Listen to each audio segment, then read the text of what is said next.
Olha só, vamos falar de uma outra questão que acaba tendo a ver com isso, que é o seguinte. Vamos falar da violência contra os policiais.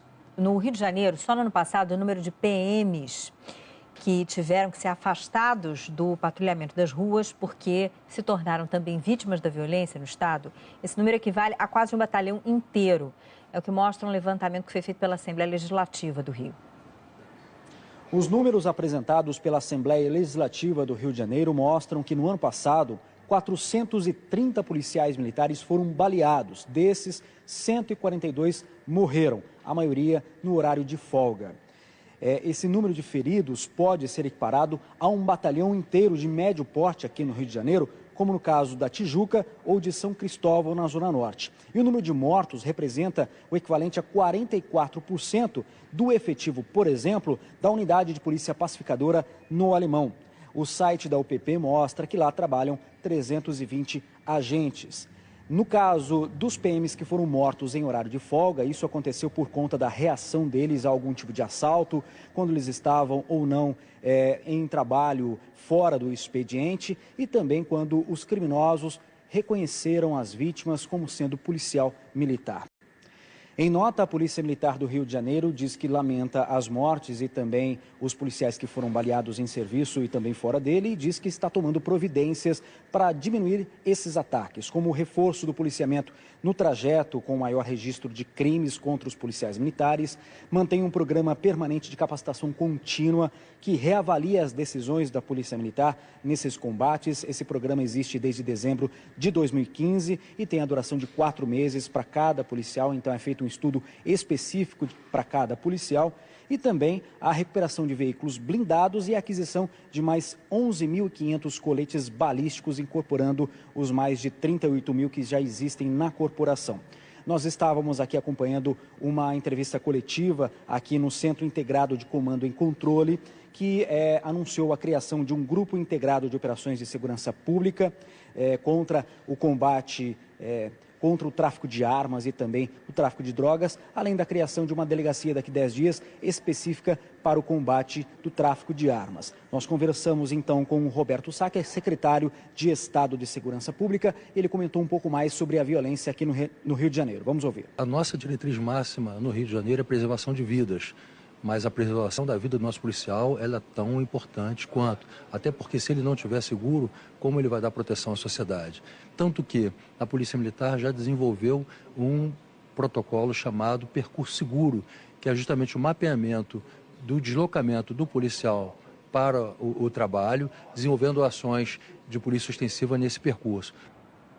Vamos voltar a conversar com a Ilona, do Instituto Igarapé. Ilona, guerra entre facção, com rebelião, fuga, morte de presos, o que a gente está chamando de crise carcerária e esse número estarrecedor de morte de policiais militares. São sintomas de uma mesma doença? Certamente, Leila, mas não tira a gravidade. Eu acho que as respostas elas têm que ser integradas, mas elas são específicas, são diferentes. Quando a gente olha um número como o do Rio, e novamente, não é um número só desse ano, infelizmente a gente tem um número muito parecido no ano passado e nos anos anteriores foram poucos os anos que esse número ficou na casa dos 90, enfim, tem estado acima das 100 mortes aí de policiais todos os anos.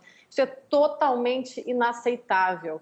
Em países como Estados Unidos, Reino Unido, a gente vê um olhar muito específico para a investigação para esse tipo de crime. Ele é um crime que ele tem vários agravantes, porque o policial, de fato, se ele está na função dele, estar ali arriscando a vida para proteger o cidadão, ele precisa ter uma proteção maior também. Então, um recado no sentido de ser inaceitável você alvejar, tentar matar um policial, isso tem que custar mais caro. Tem que custar mais caro, sim, e a gente tem que discutir essa questão. Também é uma questão polêmica, mas, enfim, essa valorização do policial, da condição de trabalho dele, da autoestima dele, mas também da proteção para que ele possa desempenhar, então, o seu mandato, né?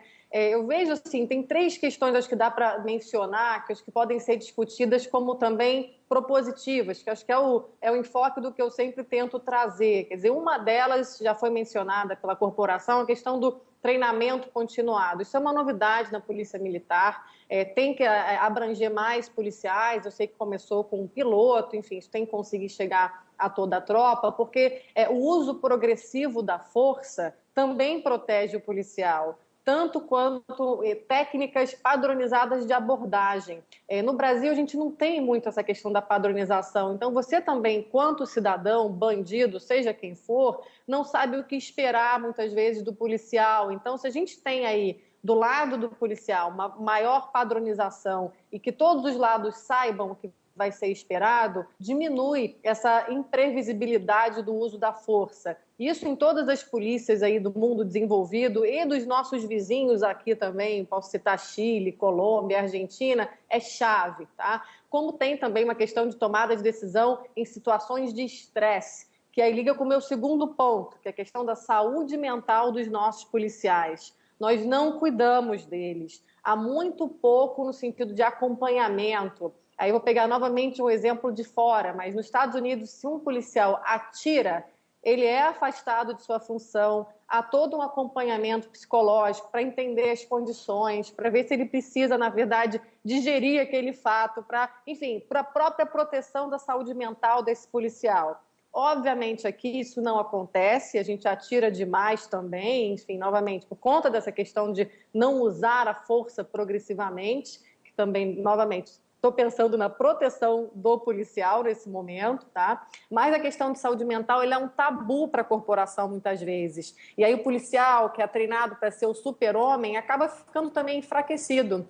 E não ajuda um terceiro ponto, que é a questão da rotina de trabalho desse policial. A gente tem uma rotina de 24 horas de serviço por 72 horas de folga. Só que nessa folga, em geral, o policial está fazendo bicos, está trabalhando, está cansado, óbvio, tem que complementar salário, está buscando aí a manutenção, a subsistência da família dele. Mas eu acho que se a gente pensar uma escala mais humana para esse policial, onde também ele possa ter benefícios de atuar em horas extras para a própria corporação, todos ganhamos com isso, inclusive aí, primeiramente, o próprio policial. Então, busca muito ligar também essa questão de melhorar a sua rotina para valorizar também sua condição de defensor aí, na verdade, de protetor dos cidadãos, né, da sociedade.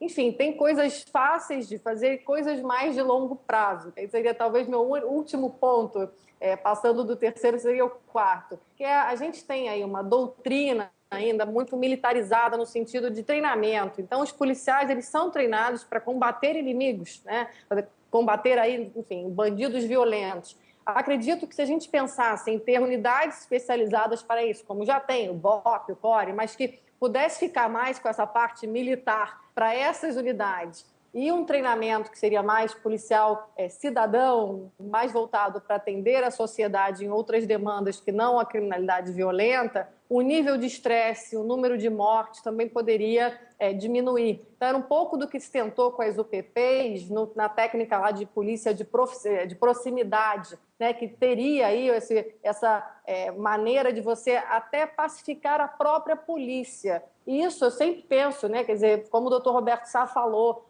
vida é vida, de policial, do cidadão, do bandido. Então, a gente tem que preservar todos os lados.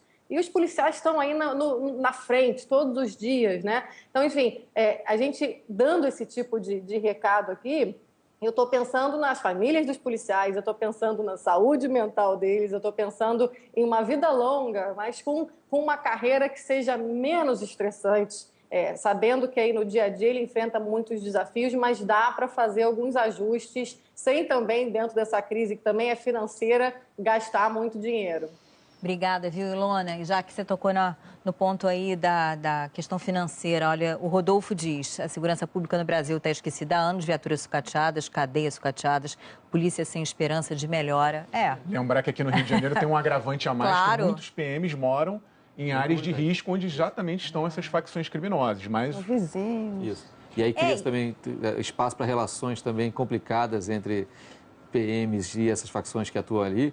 E é como na história da sociedade e os presídios, né? O maior interessado em ter uma polícia íntegra, bem preparada, psicologicamente também preparada para enfrentar esse cotidiano que não é simples, o maior interessado é o próprio policial. E o policial e com ele a sociedade. Quer dizer, uma polícia melhor é bom para a polícia e para todos nós, né?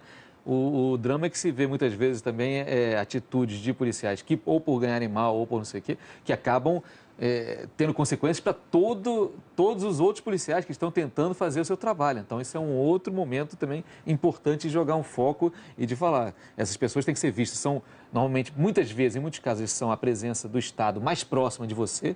Então, tem que ser vista com confiança, com parceria e com vontade de dialogar ali e tal. É para isso que deveria se trabalhar também, né? É isso aí, Marcelo Linz. Vamos